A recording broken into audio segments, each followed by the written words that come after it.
What are you trying to tell me, Dad? That I'm from another planet?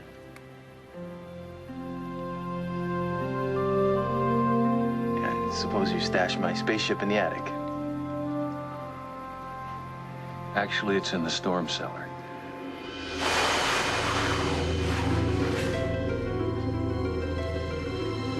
This is how you came into our world, son. It was the day of the meteor shower. This is a joke, right?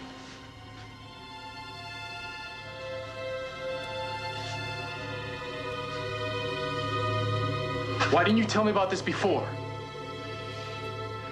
We wanted to protect you. Protect me from what? You should have told me. Hi everyone, and welcome to a new episode of Trip Around the Multiverse with your host, the red and blue blur from Metropolis, Kyle Charles, and my co-host, CY, who's not here obviously, because this is a retro-reactive recording. Yep. As I said in the last episode, it went way too long, so I had to split this up into 3. So this is part 2 of our Smallville discussion, where we carry on talking about Smallville, and it's 10 seasons. Hooray. Anyways, I'll carry on late listen to the episode. Hope everyone enjoy, and I'll speak to you guys at the end. Bye. Yeah, and there was one episode way later on in the seasons where Clark's working in Metropolis now, and he hasn't worn his classic dark blue, navy blue jacket with the red t-shirt and jeans for ages. Yeah. At this point, and then you see an episode of the episode begins with a guy wearing that walking across the street from behind, right? Yeah. And then in the other direction, Clark Kent's walking in his suit. It's like, oh, what a fake out. See what you did there. Yeah. Let me point out, I think by season 5 it was basically Metropolis, but not, right? And Clark is basically Superman, but not as well. I don't. Not that I didn't like that. It's just like by the time he goes to Metropolis in actual continuity, that's when he comes up with the goofy disguise. Yeah. So they don't think Clark Kent is Superman, but this man's just working in the Daily Planet, right? As Clark Kent, right? No sunglasses, no glasses, nothing, no mannerisms different whatsoever, right? Yeah. So then 5 years later, when Superman appears, and it's exactly like Clark Kent, you think people aren't going to be? Yeah. That's why I never got. No, neither did I. I could buy it, but if they were in Metropolis, and then if they buy, I could buy them for the years in Smallville. Even then, though, that's kind of a bit dodgy. Yeah. Because it's when he comes back not wearing his. If he's a kid, if he's the legit kid, by the way, if he was 14 in Metropolis, then maybe you might not. By the time his features mature, you might not think it's him, right? Yeah, but he's the same looking dude the whole time. Yeah, exactly. Yeah. Yeah, doesn't act different whatsoever and anything like that, right? Nope. I think there was one episode in one of the later seasons where he was trying to tell Lois his secret, right? Because she's investigating, she's finding shady stuff going on with him, and then he's like, "Oh yeah, Lois, this is my secret." He turns around and he put glasses on it. He put glasses on his face and says, "Yeah, my vision's quite bad." And then he never wears them glasses through the rest of the seasons. No. Yeah, I was like, well, what's the point of that? Planting seeds, sort of thing. Yeah. So man's basically just running around as Superman in a suit, not in the Superman suit, in their suit and tie and stuff, right? Yeah. And then people are supposed to pretend not to know who he is. Yeah, man. When he turns into, whatever. Yeah, it's like I tell you as well, what's double funny. At the end of for the show finale, the season finale, where they play the classic Superman 97 theme, and Clark's bumbling around. Yeah. Finally, actually being bumbling Clark. But he's like, well, how did he turn from Clark, who was working in Daily Planet, all upright and confident, and then all of a sudden he become a bumbling fool? Makes no sense. No. Right? But even if you wear the glasses, whatever, right? But Lois is also wearing glasses. So it's like, who are you disguising to get yourself for, Lois? Yeah. So I don't know about that. But let me point out as well what did you think of the finale where Tom Welling basically did not wear the costume? I was happy with it. Yeah. Yeah, because I remember that whole. I remember at the beginning they were saying the people who read the show were saying he's never gonna be in the costume. And Yeah, then, no flights, no tights, right? Yeah, and then he kind of got like made to do it in the end. So I was kind of glad you actually never saw him actually in it. Yeah, I don't. I'm not for or against it in a way that it's just the way that they filmed it was a bit like they used fast shots or extreme close-ups, right? Yeah. In a really bad CGI suit, right? Yeah. Because his cape was not even material. Yeah. Yeah. But it's just like you can film in a way where you don't have to have the CG in it to make it point out that blatantly the guy's not in the costume because they just basically painted whatever he was wearing, whether it was not, right? Whatever he was wearing, they basically just painted blue over it. Yeah. CG blue as well, and because it's a budget show, it's not exactly the greatest looking smooth textures or anything like that. Yeah. Yeah. So yeah, that was that. Yeah, I would have preferred. I mean, like, I was expecting personally, the very end of the show would be him going to Metropolis and in classic. Did you ever read Man of Steel? John Byrne's Man of Steel. When they did the after Crisis on the Infinite Earths. No. So the first appearance of Superman in Metropolis, the space rocket, the one of the space ships are going being launched, and basically the Explorer, wherever it is, and basically the launch fails, right, and the ship's kind of falling back from the launch pad or wherever it is, right, falling back to Earth. And the dude in the jacket and jeans, whatever, flies and rescues the ship. But you get bits of shadow over his face and all, but obviously we know it's Clark, right? Yeah. So and then Lois obviously being the reporter there, blah blah blah, right? So I thought the end of the season of the entire thing would be like he goes to Metropolis, the spaceship is falling. He launches himself up there, catches it, sets it down, disappears. Or you could just have the spaceship falling, then he just goes up, he flies up there, right? And then you can just leave it at that. Just leave it as the adventure will continue as he now becomes Superman. Even if you wanted to have him rip up his shirt to rescue it, fine, right? But yeah, I was like, I expecting that, but no. Yeah, the end of the whole thing ends with basically him stumbling, pretending to be bumbling Clark Kent. I say pretending because it's like quite obvious for the 5 years of working there, 10 years of working in Daily Planet at this point. No, the finale, this tag at the finale episode takes place 7 years later, I think. Is it? Yeah, 7 years after he saves the world from Darkseid. Yeah, so he's been working in Daily Planet for 5 years prior to that. He's been working for 7 years since that. That's 12 years, right? And then he's bumbling around. Or maybe the Daily Planet had a change of what's it called? Rotating. Change of management or whatever. Yeah, or employees and stuff like that, right? Yeah. And then he just basically enough of them filtered out where he could be bumbling Clark Kent. I don't know. Yeah. But yeah, he's gonna get married to Lois. They show she sees the rings, and then she's like, oh yeah. And then do you hear one of these? There's a bomb in some elevator across to wherever the terrorists have taken over. I can't remember exactly what it is. And then Clark's like, Lois, tell the priest I'll be late. Yeah. Goes up to the top of the Daily Planet. Yeah. Which nowadays looks really ragged because it looks too clean, and the back lot looks like it's green screen. Yeah. It's too crisp, right? Yeah. I mean, for a skyscraper with a helicopter landing pad and stuff on it, it just looks too pristine. Yeah. Anyway, he pulls down his tie. He takes off his glasses, throws them to the ground, loosens his tie, pulls off his shirt, and then you see the S symbol, and then it zooms in, and then you got the S symbol zooming out, and then the the Christopher Reeve's Superman music plays. Yeah. And that's how we end.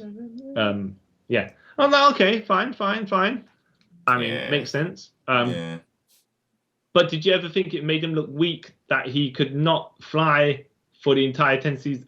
He could float, right? But he could never consciously control some of the float he could do, yeah. And I think he did fly in season 4, but that was when he's evil Clark, or when he's possessed Clark, or whatever, right? When he's actual Clark, yeah. Did you ever think that made him feel less powerful? Because in continuity, one of the first powers he ever has is the ability to fly.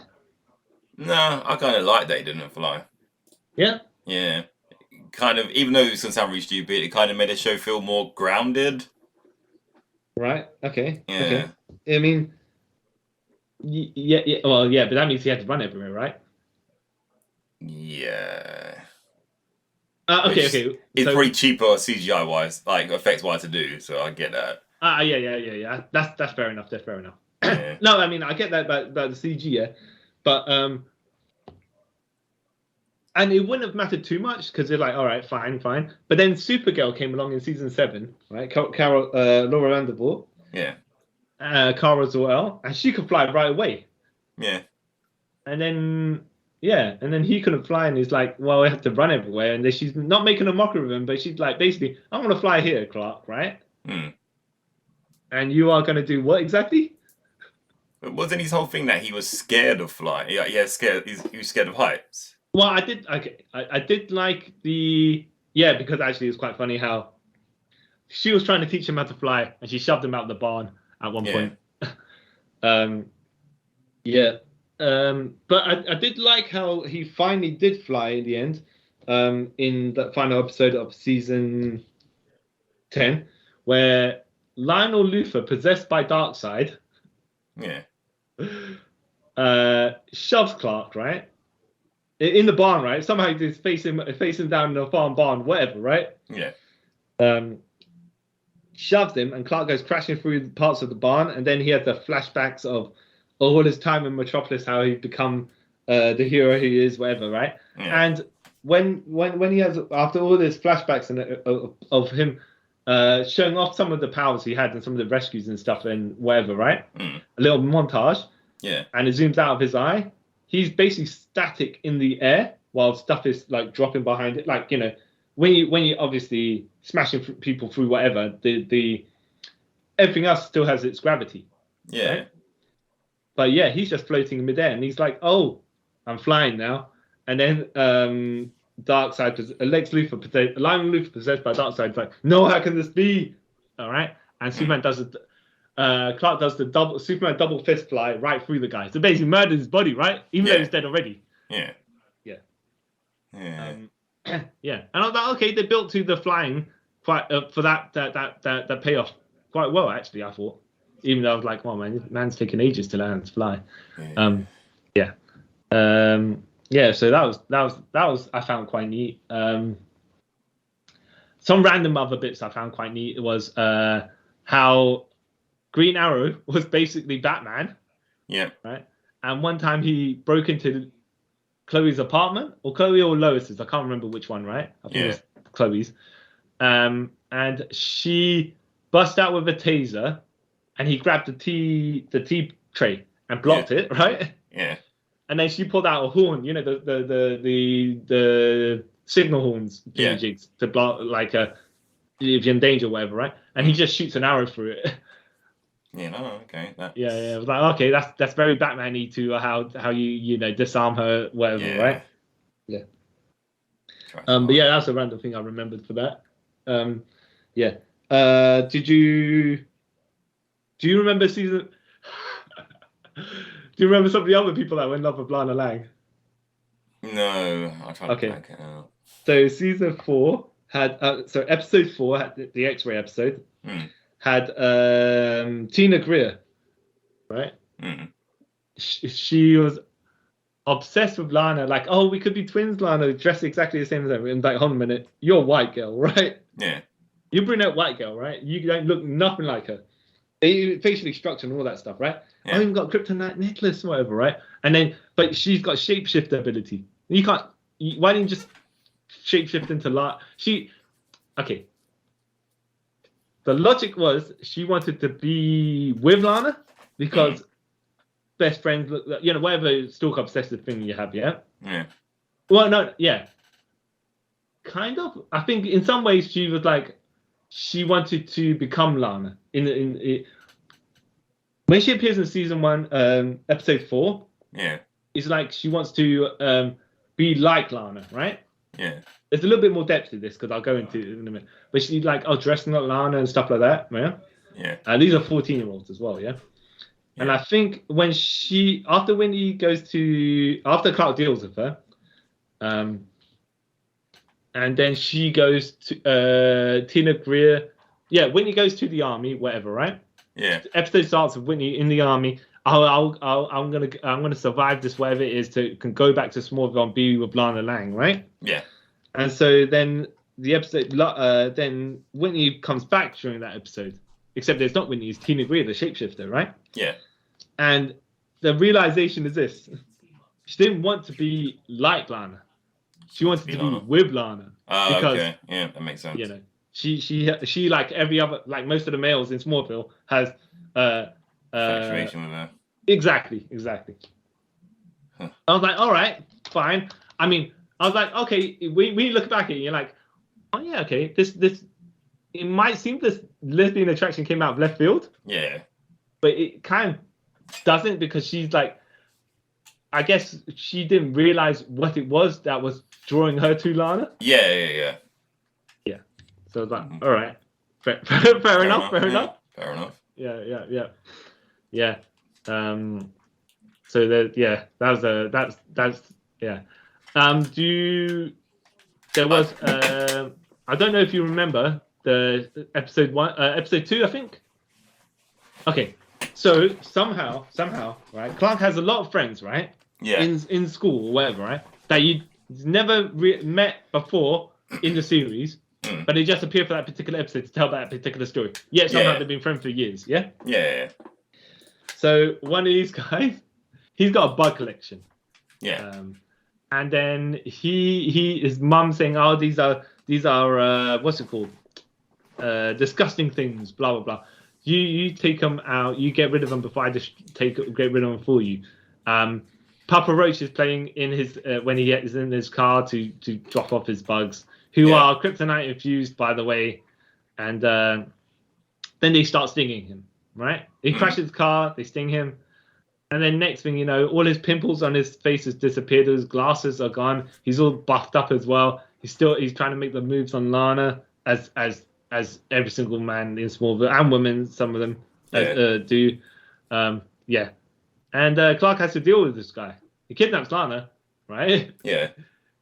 Puts her in the cobwebs, and you're like, all right, maybe he's got to cocoon her and do some whatever, Yeah. Anyways, so the end of the episode, Clark has a little tussle with the guy, throws him around, and they're fighting in some abandoned I want to say warehouse or whatever, but basically whatever, he pulls some sort of something while he's trying to get up, and then when them on the, when you have them things that the diggers. The front of the digger thing. Yeah, right? yeah. The hook. I mean, the shovel bit. Yeah. Yeah. It falls on him and crushes him, and he turns into all these little bugs, right? Yeah. And he basically, that's the end of him. You're thinking, right? I think he's finished. He's gone. That's all he's done. Yeah. Yeah. He murdered himself, whatever, right? And then at during the episode called Homecoming, where they have a high school reunion in episode 10, right? Yeah. I mean season 10. Yeah. Yeah. This boy appears again. Yeah, this man appears again, right? Yeah. And you're thinking, all right, he's trying to get his revenge on Clark or whatever, right? Yeah. But he's not. He basically says he comes to Lois. He's been stalking Lois the entire time that Clark's finally made an appearance in the prom, whatever it was, the homecoming, or whatever, right? Because he's like, oh yeah, no, tell Clark, I'm thankful for what he did. He made I was making one decisions, and he basically set me straight. Yeah. Because this is the episode where James Masters is Brainiac trying to say to Clark, look, all the stuff you've been doing, is good and stuff like that, right? But I'm like, at no point in episode in episode 2, season 1, did you ever set this boy straight, right? No. You threw him about. He killed himself, quote unquote. He must have reorganized his body to come out the normal human being. But yeah, I was like, right, okay. Yeah, sure, okay, yeah. Yeah, this is the same episode as well where obviously you're thinking he says to keep a low profile because he's got superpowers, blah blah blah, whatever, right? He gets to be homecoming king, or the class 10-year anniversary king, or whatever it is. You know what I mean? Yeah. I'm like, right, okay, Sure. yeah. Oh, Yeah. Sure. Yeah. Any? I mean, I know I've been speaking most of the things. When was the last time you saw anything about this? Probably when it finished. I ain't watched it ever since. I have to say, I've seen, like, I've watched clips of stuff because you're like, oh yeah, I remember this. I watched a clip of this and that and the other, right? But some of these things I've only seen once. Some of these episodes, Yeah. Yeah, like you. Probably the last thing we saw about Smallville was in Crisis on Infinite Earths. Yeah. Yes. Which contradicts, by the way, parts of this Smallville, because there was one of these there's an episode with a fortune teller. Yeah. Who she was blind. She was called Cassandra, so Cassandra Truth, whatever, right? Yeah. Anyways, so she was telling Clark, he'll have because he'll outlive everyone he loved. He got a vision of himself looking around a graveyard and stuff like that because all the people are dead. But logically speaking, that's because he's Kryptonian and he's going to outlive them, right? Yeah. But this is the same episode where they said she's saying, Clark's beware because someone close to you will die. Yeah. And then Lex Luthor towards the end of the episode asks her to read his future. Yeah. And then you see a future of Lex in the white suit, the presidential white suit. Yeah. With the one gloved hand. Yeah. Which we'll get into later. And then he's looking around and then all the field around him dies.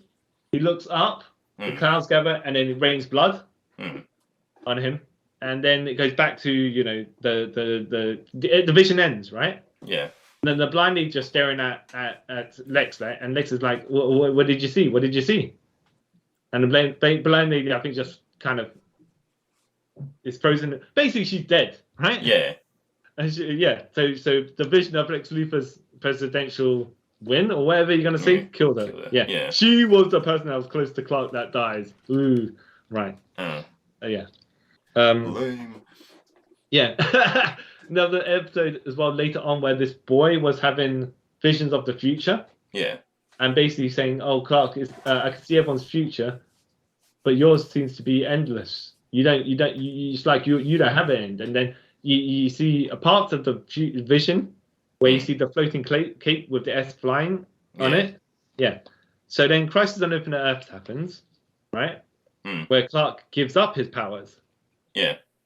And you're like, right? I mean, I don't know. How did you take that?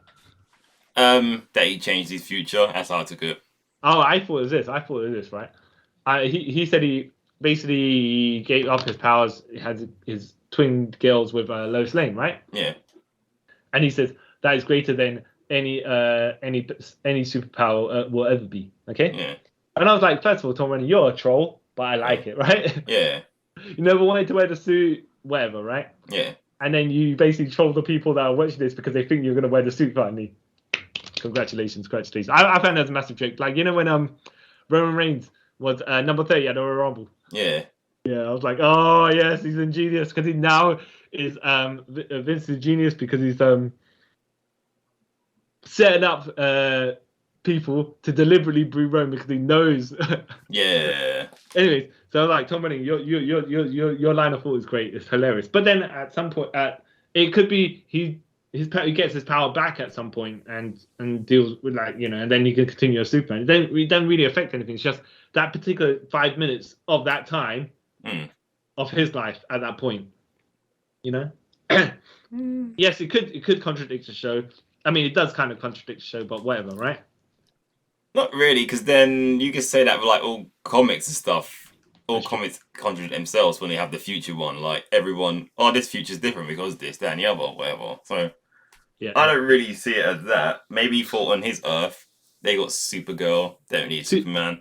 To be fair as well, whoever said that that particular Earth from Crisis on Infinite Earths, that Smallville Earth, was the Smallville. Yeah, Earth. beautiful. Because according to Smallville, it's Earth 1, and Clark goes to Earth 2. Yeah. Yeah. Which is actually Earth 3, because it's the inverse. But I always found it funny how most of the Crisis on Infinite Earths are named after the year of whatever, either publication or the movie or whatever. There's some correlation with the Earth and the year that whatever it was came out, the medium, right? Yeah. So, and this was 167, which is the birth dates of Al Goff and Miles Miller, yeah? But why wouldn't it have been Earth 201? I mean, you couldn't have 2001, it's probably 2 on the nose, right? Yeah. 201, though, makes more sense. And then you could say it's, as far as Smallville's Earth is concerned, the Earth 2 that he did visit could still be Earth 202, you know? Because the number still works. You just have to have an extra number in front of it. Yeah, I guess. Yeah. But neither here nor there about that. Yeah. There was the episode that they went to... So Clark got swapped with Clark Luthor, right? Clark Luthor being the son of... Okay, so Clark got brought up by Lex Luthor on that alternate Earth. So then, they swap places, and Clark Luthor terrorizes the Smallville Earth, which he has a final fight in the Watchtower against Black Canary, Green Arrow, and Impulse, maybe. But you conveniently never, and then the Watchtower's in disarray. But you never see any of it because, logically speaking, if he's not holding back and he's murdering people, how can they ever fight him? Yeah. Yeah. So yeah, that was the. He was wearing. You think Clark Luthor's gonna be Ultraman, right?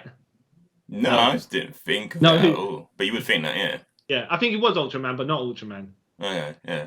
I think he was a version of Ultraman. But yeah.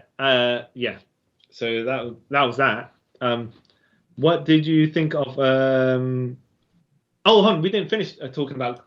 So, going back to the costumes for a second, right? What did you think of the black costume? Is the best way I could put it. Well, the Matrix-inspired costume. Oh yeah. At the time, I probably thought it was awesome, but now I think it's quite lame. There was black trousers black trousers, right? Yeah. Black trousers, black t-shirt with a sprayed kind of painted S on it, white/silver S on it. Yeah. And then he had a trench coat. Yeah. I was like, right, okay. So it was no longer the red-blue blur. He was just the blur, right? Yeah. He was edgy. Yeah. Yeah. And then at the beginning of season 10, because this is where he was like, look, I'm just going to be the blur, right? Because of whatever something happened at the end of the season. He's like, oh, forget Clark Kent. I'm just a blur now, right? Yeah. And then I think the beginning of season 10, he does something, right? His friends come and basically talk him out of being the jabroni that he was being, the emo jabroni. Yeah. And he's like, all right, well, I got to be a symbol now of, So what shall I wear? Well, I'll wear jeans again, right? A blue t-shirt and this red biker jacket with embossed S on it. Except that, logically speaking, right? How can anyone see that embossed S? What was the point of it? Might as well just had the red jacket. Yeah. I know you want to have the S on it, but if it was a deeper shade of red, it would make more sense. But is it only for the visuals of the people watching at home, you know? Yeah, it probably was. I mean, realistically speaking, you could have just had a red and blue, but they didn't want to go that far, right? Fine. But even if you just wanted to do like a lighter or darker shade of red, just for the S section of it, would have made more sense. Even if it was just an outline or something. It's just it blended too well that you couldn't really see it. Yeah. Aesthetically, it looked good, but realistically, no. Yes, exactly. Logically, Yeah. Yeah. What did you think of the episode in where Jonathan Kent obviously dies, right? Yeah. In Superman lore, like, well, no, you know what? Some Superman lore he doesn't die, right? Yeah. But do you remember that episode, or do you want me to give you a quick lowdown on what I remember from the episode? I remember he does have a heart attack. Yeah. In a car. Yeah. Yeah. Do you remember the anything before that? Because didn't he, when he got possessed by someone else to fight possessed Zod, Lionel Luthor or Lex Luthor, it said that it would take a toll on his heart. Yeah. And then... Oh, hold on.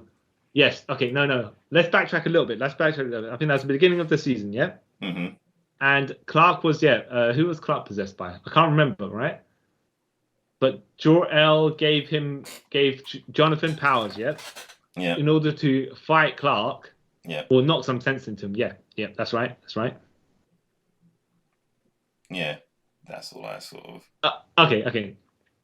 So this is the 100th episode, right? Yeah. And I think Jonathan's running for Senate or Senator of Smallville, or whatever it is, right? Yeah.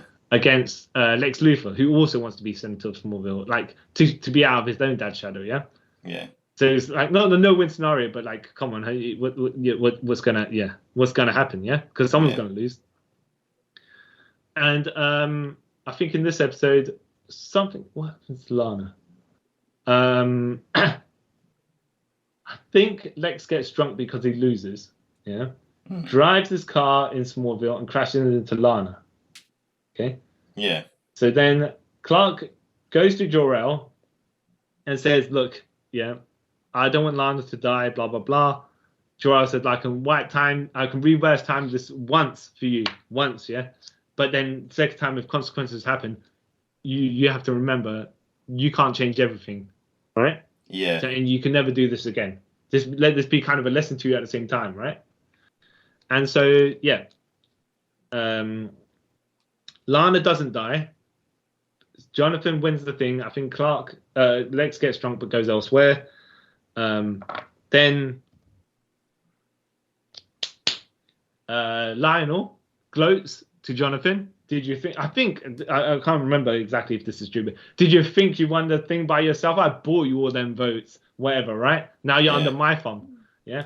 And Jonathan's like, no, this ain't gonna be. This is the last time you are crossing me, Lionel Luthor, because he's been doing it for like 5 seasons now, yeah. Yeah. I will unveil your secret and stuff like that, right? Menacing my family and stuff like that. And then he kind of beats up Lionel Luthor. Yeah. But then his heart gives out. Probably because he was throwing too much energy into beating up Lionel Luthor. But then that's how he dies, yeah. Yeah, I remember that. Oh, great. Heart-wrenching moment, yeah. Yeah. It was quite well done, actually. Yeah, it was. It really was. And it was like traded. It hit in a way that it was like basically you traded this guy for that you traded this person for that person, but yeah. So when I was watching it, I thought maybe the both parents will survive because if you remember in Lois and Clark, New Adventures of Superman, the one with Dean Cain, both their parents were still alive. And I think at the time in the comics, were both the parents still alive as well? I'm pretty sure, because I think Jonathan Kent died after Final Crisis? I think. Maybe. Because I remember the whole, there was that arc when Superman just walked around America. Oh, Grounded? Yeah. I think it's around then he died. And that's what made him go on the walk. All right. I could be wrong. What did you think of... All right, so what did you think of Martha being the senator? Gave her something to do. Yeah. Well, at the point in the series where I was like this, right? Okay, so then they're kind of filtering out their main cast members to the bare minimum-ish. Yeah. And like you said, she didn't have much to do, so kind of I think they gave her something to do. But since when was Martha Kent a senator of anything? You know. Yeah, I didn't mind that. I like me personally. I like when they do these sort of changes where it's just like literally, let's react to everything they've ever done in the comic because we've done that for like 80 years. Yay! So I like that they kind of took that route. Yeah. Well, yeah. I mean, I didn't mind it to him. I was like, all right, fair enough. It's kind of convenient, I guess, because she don't. How much are you going to use on this tool at that point in the series, right? Yeah. So just save her appearances forever and conveniently write her off in somewhere else that she. I mean, Jonathan was running for senator, so it's kind of a natural transition, right? Yeah. On his memory, that stuff, yeah. But the thing is, how did she become like one of the leaders of Checkmate? Yeah, that was a bit of a jump in logic. Yeah. The White Queen or something like that. Red Queen, I don't know. Yeah. I was like, what? Yeah, that. Okay, you know.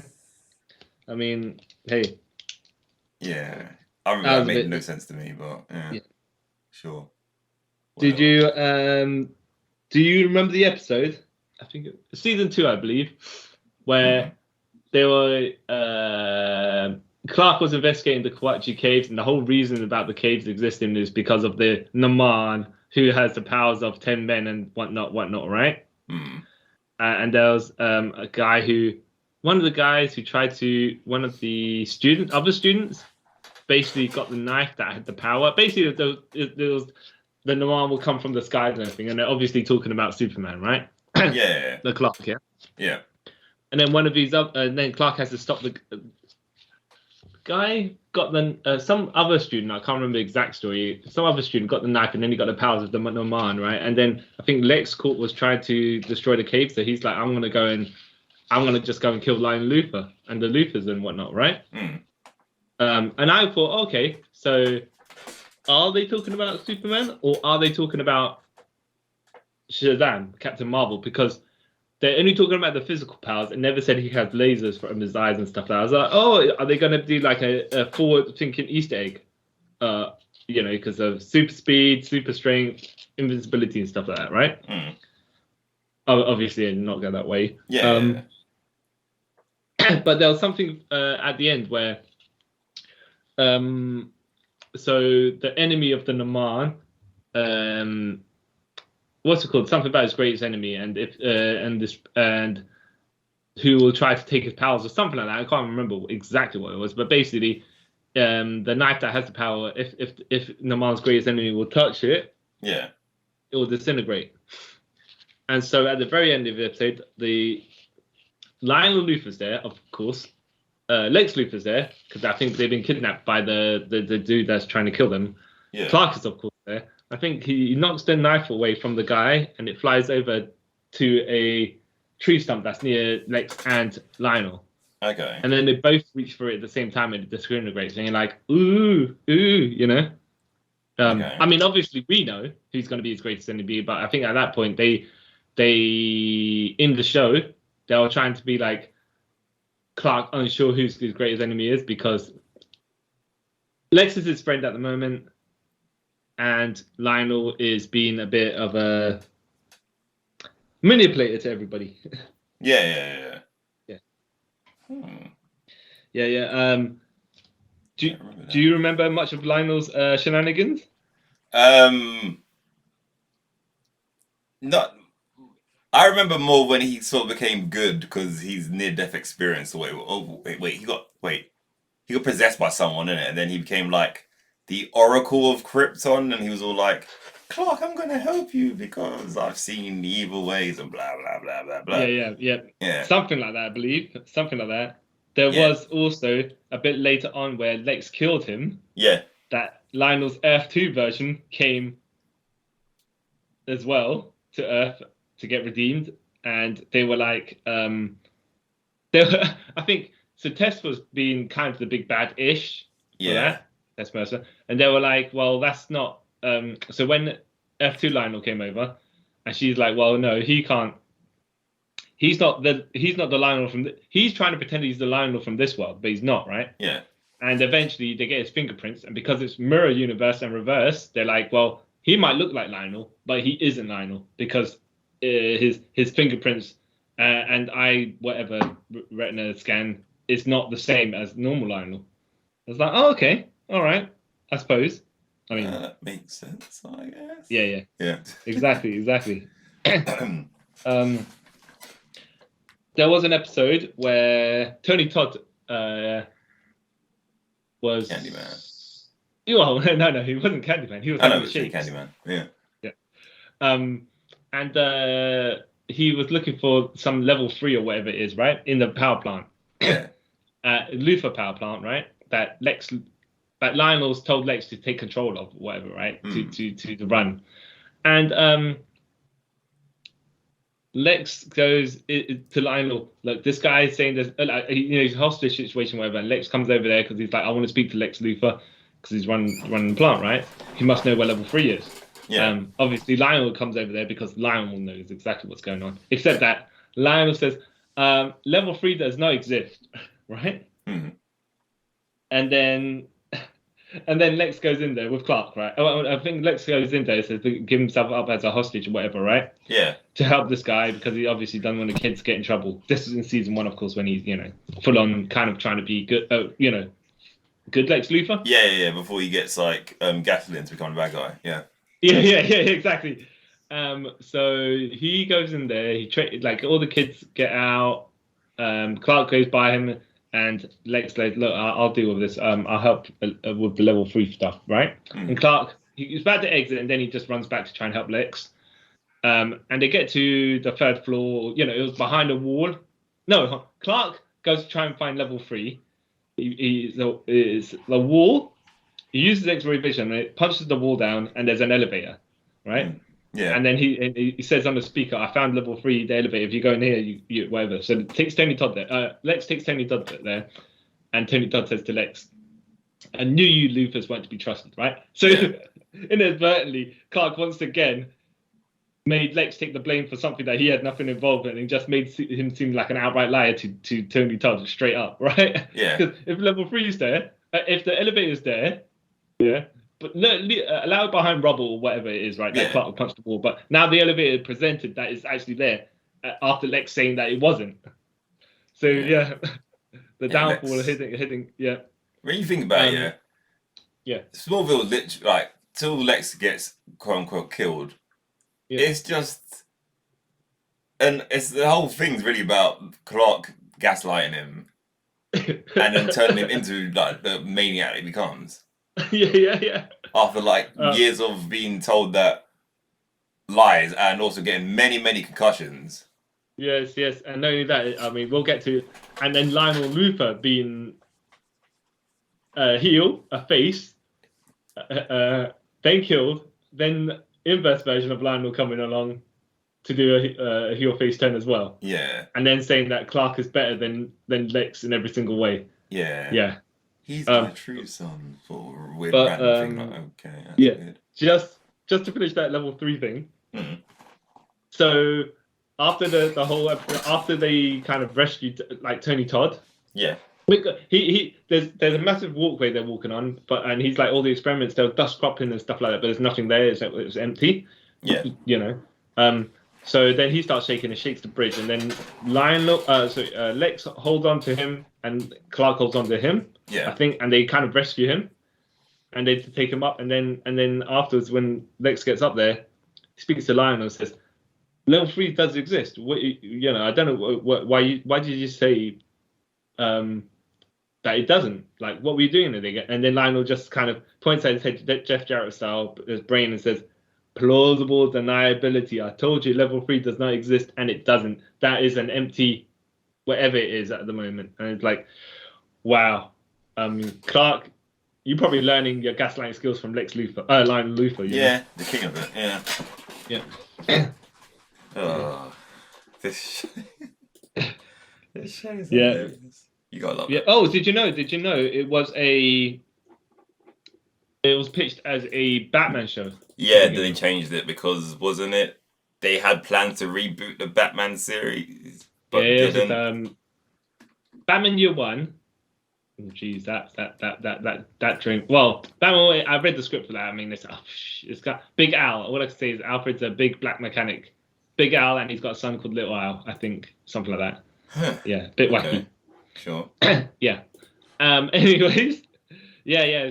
So, but that's not this pitch. This pitch was like Bruce after he came back from traveling the world. Yeah.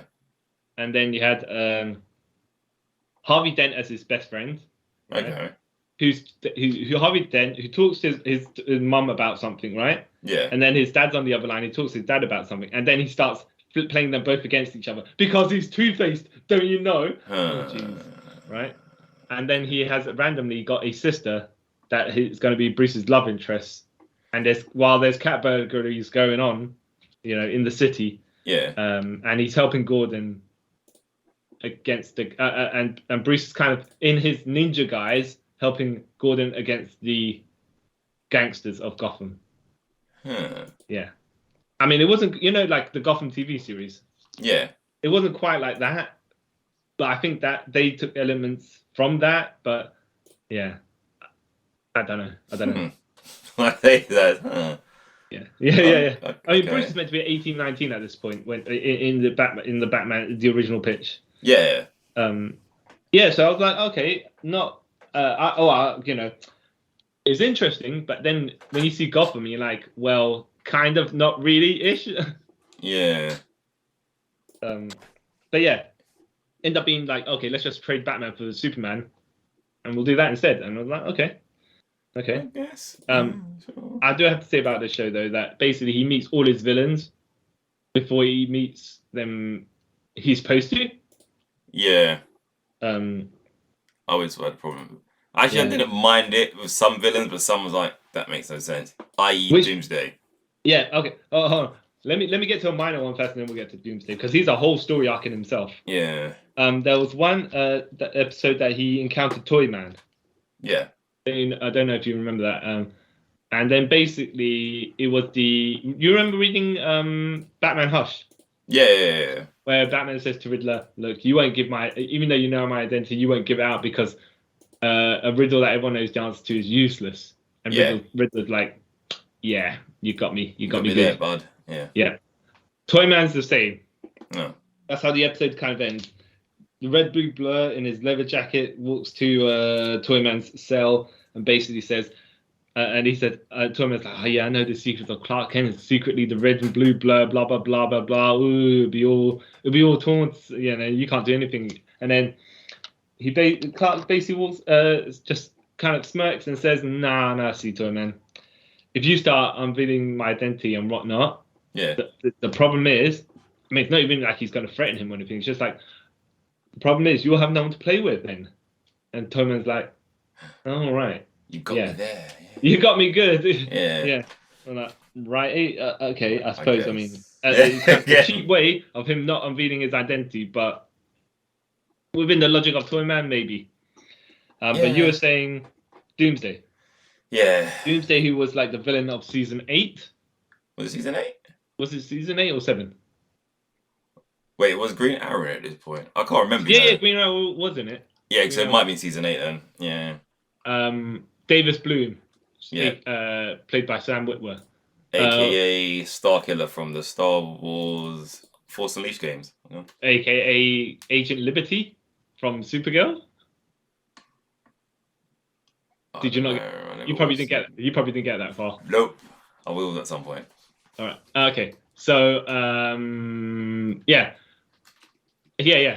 So basically, you're telling me he encountered Doomsday while he was a teenager. Shut up. Yeah. Well, to be fair, season 8, so he's in his early 20s at this point.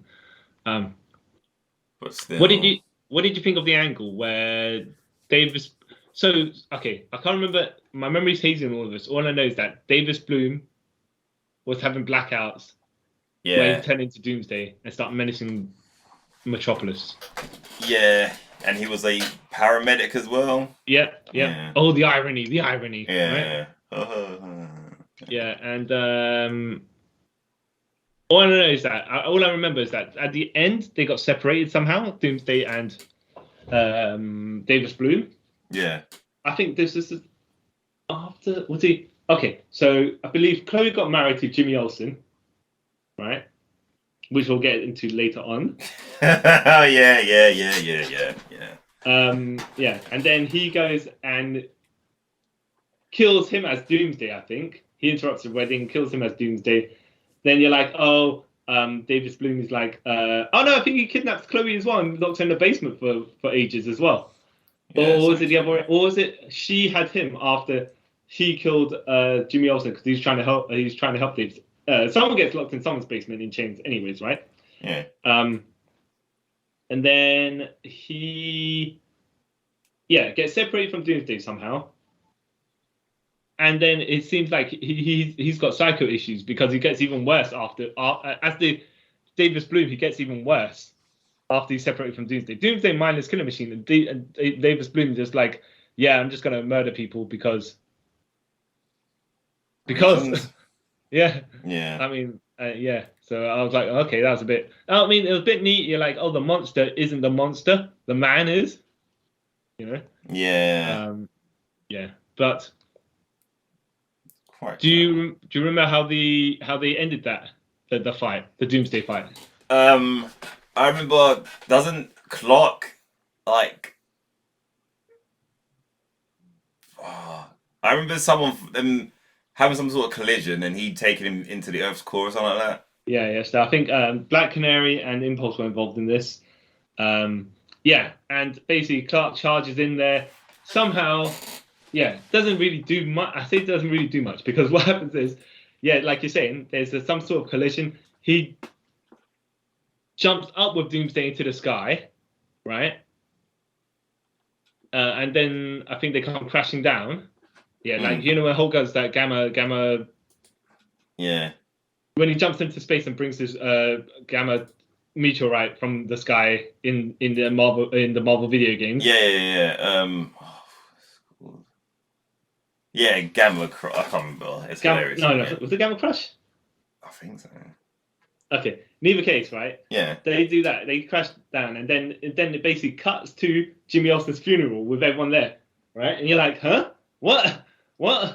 Yeah. All right. So Clark smashed Doomsday into the power plant, whatever, and then we cut straight to somewhere else. Okay. Yeah. And obviously this is. It says here, wait. Clark battles Doomsday in the streets of Metropolis and manages to bury Doomsday as he plans to use explosives to seal the tunnel. Davis stabs Jimmy when he realizes that Chloe still loves Jimmy. Before dying, Okay. Jimmy impales Davis on a metal rod, resulting in a mutual kill. Okay. Clark tells Chloe that the human learned emotions that caused him the most trouble and vowed that Clark. Because dead. I think I do believe I think that Davis Bloom it was the Doomsday experiment, because they created the ultimate being. You know how like we were looking at the origin of Doomsday. Yeah. Something like that, I believe, and they tried to merge it with some human DNA or whatever. Like I don't know exactly. I can't remember exactly the story. But Jimmy Olsen being the Henry James Olsen. Though, and I think we already covered that, but I'll tell you what's kind of funny about that is during season, maybe it's the beginning of between season 3 and 4, right? Yeah. Well, okay, the incident, I say the incident, okay. So they went to summer camp or wherever, there was one of them season breaks, right? Yeah.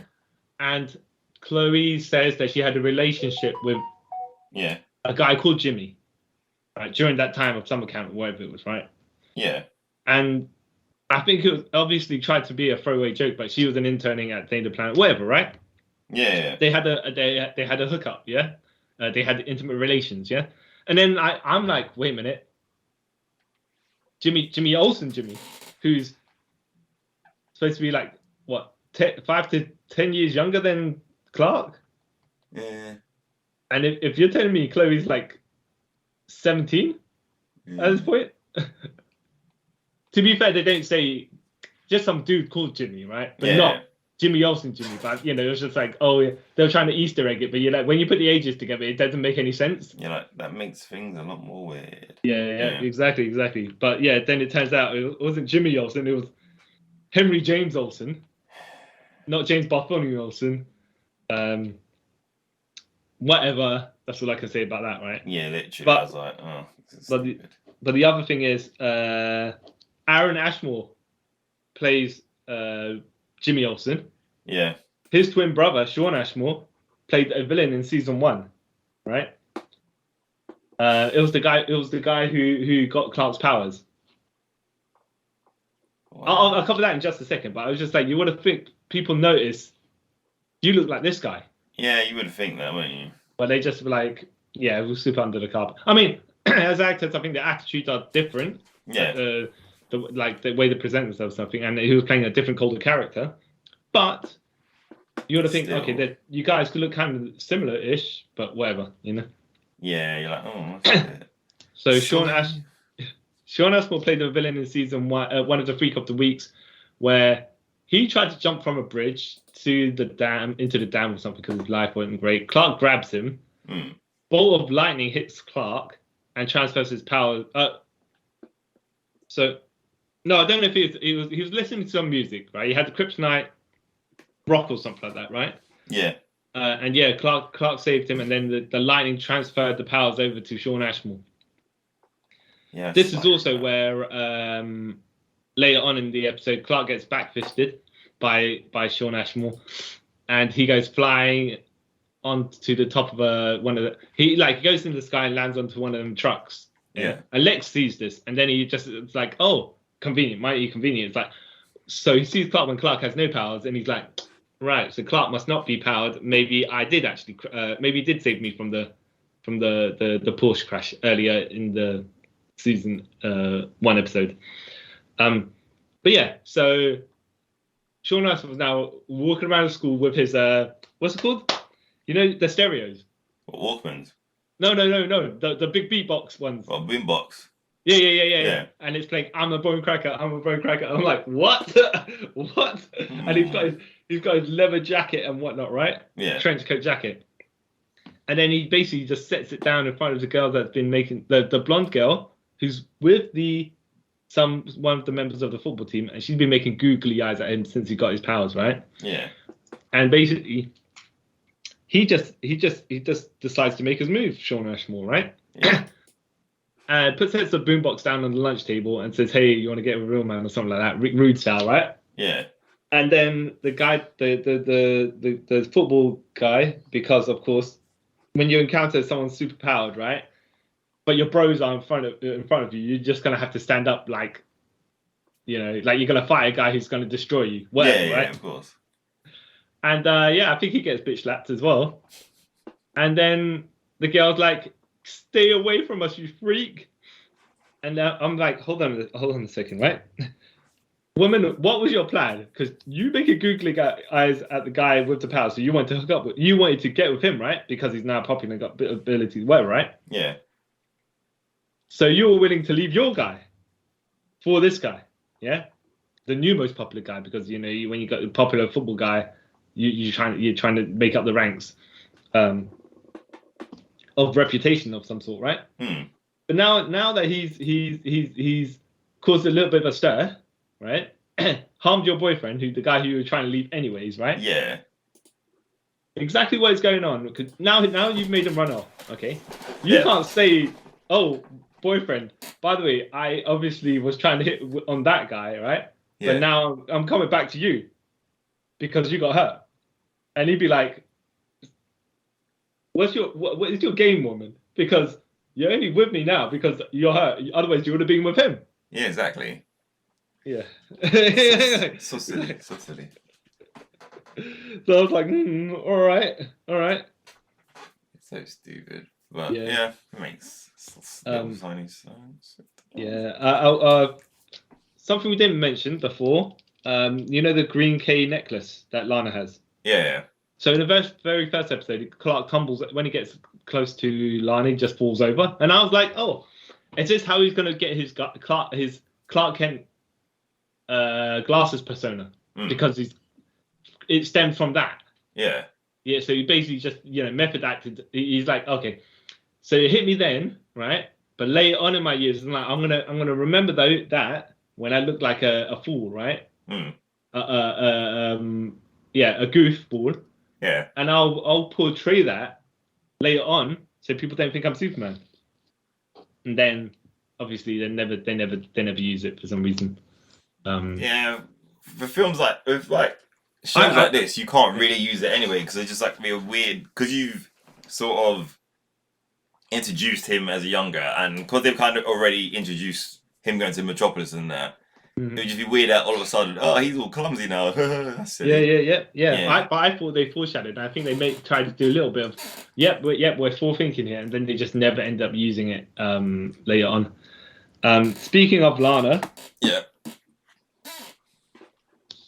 Do you remember the episode she got powers? Yeah, because she got some weird exoskeleton thing, right? No. The other episode, the episode before that. Oh no. The previous time she got powers. No. I think that the same thing I was saying about Sean Ashmore, how he got electrocuted with kryptonite, whatever. I think somehow it was the same with her. Okay. I think, right. All I remember from this particular episode, right, was that she got powers, right? Yeah. This is just before the credit sequence. Yeah, she got powers.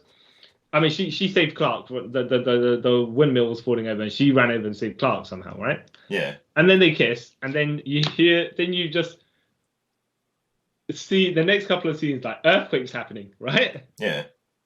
And then it's in Metropolis, and Chloe's looking around like, what? Where are these earthquakes coming from? Okay. Then she drives back to Smallville to tell Clark some earthquakes are happening, right? Or whatever she was going to tell him, right? But when she walks into the current farm, sees Clark topless, sees Lana in one of Clark's shirt, and then she smirks because she knows exactly what was going on. Yeah. And that's what those earthquakes were. I'm like, oh my goodness. Yeah. I'm like, right? Yeah. And that's where this episode will end for today. As before, episode ran way long. So this is the end of part 2. The part 3 will come out very shortly. And we finally finish it. This whole drawn out thing, kind of like Smallville itself. Only joking, I enjoy Smallville up to season 7. Anyways, thank you for listening. Don't forget to, if you're not already, follow us on Instagram and Twitter, our YouTube channel. More things are coming on there. Once again, if you are into Star Trek, check out my friend's podcast, 4 Quadrants. That can be found on anywhere. There'll probably be a link for it in our description down below. And once again, I'd like to thank you all who's listening. So that shout outs to people like Josh, Eric and Justine, Lex Pendragon the 4th. That's not his name, but it's Lex. Anyway, Fracture, loads of people out there. Anyways, thank you all for listening. And thank you for taking a trip with us around the multiverse. Bye. Downstairs in the wine cellar. Chloe! Clark? Chloe? Hurry, I'm freezing in here.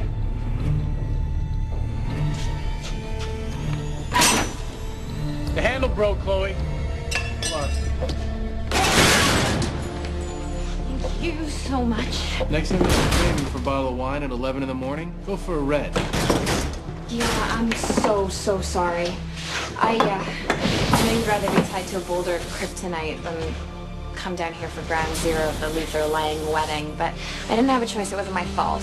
Lana hid Lex's wedding present down here, and she asked me to come down and get it, and then the door shut. I better go. Wait, that's it? You filled your damsel in distress quota for the day, and you're just gonna walk away? Chloe, what am I supposed to do? I guess I just always figured you'd sweep in at the last minute and save the day, but you're not gonna do that, are you? If Lana didn't want to marry Lex, she wouldn't. Yeah, but Lana's not my hero, Clark. You are. And this whole idea that you haven't told her who you really are, that you're giving up the person that you totally love because I'm you're... protecting her. Good job. She's marrying a monster and she's gonna be trapped in a loveless life. You think this is easy for me? I think it's easier than getting hurt. Like, you don't hesitate to run into a burning building or jump in front of a bullet because nothing can penetrate that iron flesh of yours. But the one time saving Lana means putting your heart on the line, the Man of Steel is nowhere to be found. Giving up Lana's the hardest thing I've ever had to do in my life, and if you don't know that, you don't know me very well.